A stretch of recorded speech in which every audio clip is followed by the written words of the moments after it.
Hi, welcome back to another video. My name is Job and I'm rebuilding an old bunker boat or fuel tanker into a houseboat for my family to live on.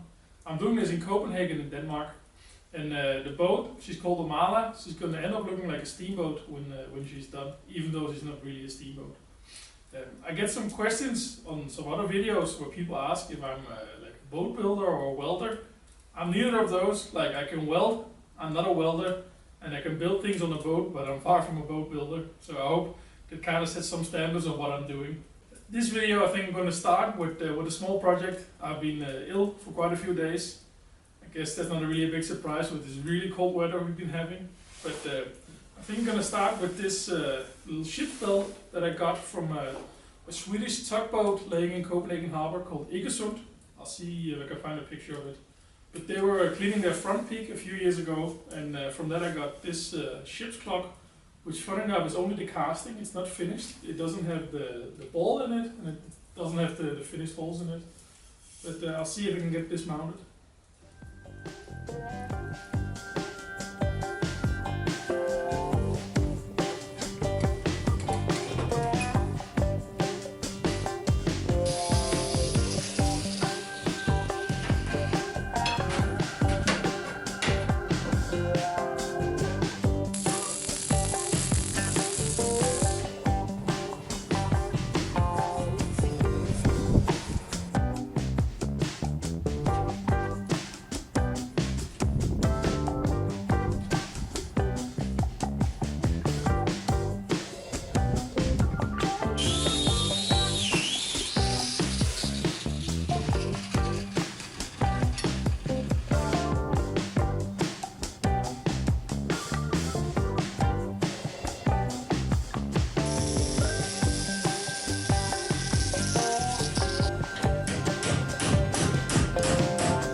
I think I'll mount this bell on the anchor winch, or close to the anchor winch on the front of the boat, because I read in one of the books I have on like old steam engines that steamships actually, that they would mount them most forward onto the ship, because in very foggy conditions they would sound the bell to signal other ships.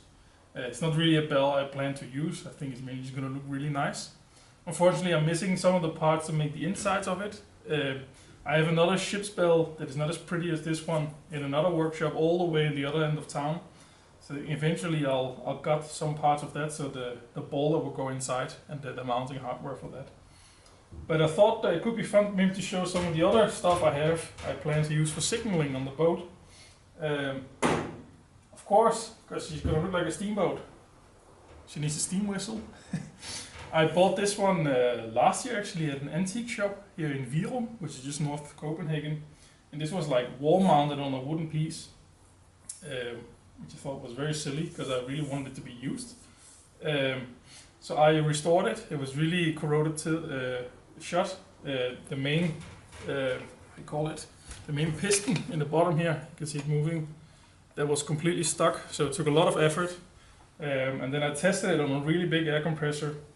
Had like 7 bars, and it's very uncomfortable, very uncomfortable loud. So I think I will mount it, but I don't think it's actually legal to use this for signaling anymore. But I'm not entirely sure on that. So if anybody knows the rules in Denmark, they're more than welcome to let me know in the comments. So for real signaling on the boat, I plan to use this horn. I got this from a friend a few years ago, and it's also going to be string operated, which I think is going to be pretty cool. So I would like to make like an air manifold in front of the chimney, and maybe like 1.5 inch tubing that both can mount the steam whistle in this one, and the 1.5 inch piping will go to a small reservoir tank in the chimney. They can be filled up with a smaller compressor in the engine room. And I think most of all, the steam whistle, it will be so fun to mount this one to it, which is like a mechanical counter, so I can count how many times I trigger the steam whistle. Very silly, but I think it will be really fun.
I welded these small chain shackles on the front here, and the idea is that I can put the wire through them with a zip tie for the navigation lanterns, so they go all the way to the front, in the front of the mast, and then they can go into the wheelhouse here where I have the DC switches for turning them on. The top lantern will also go down the mast and go through this feed through.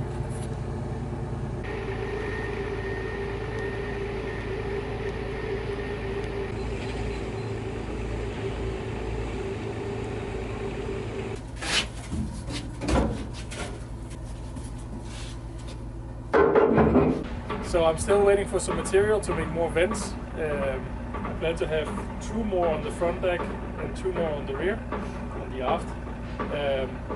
But I think I'll try to mount one of these welding vents for now. And the idea is that I might want to mount like an HVAC system here in the future, like an air conditioning unit. And I would like to have this as a feed through for the copper pipes and the power cable. So yeah, all get it mounted.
Pretty pleased with the result. I think it fits well. Of course, in a perfect world, I would have wanted it as close to the deck as possible. But this seams here, that means that the engine room starts here. And that would have meant I would have cut through the steel floor above the engine room and then cut through insulation and then weld very close to the deck. So I think this is a good compromise. Of course, rainwater will dribble down a bit higher, and if it's raining a lot, you might get a bit wet standing here. But that's a compromise I'm willing to take. So now I'm gonna copy this on the other side. That's all for this video. I hope you enjoyed watching it. As always, do leave me a comment below. I very much enjoy reading them. Ike and I are gonna figure out what we're gonna work on next on Omala, and you'll probably see that in the next video.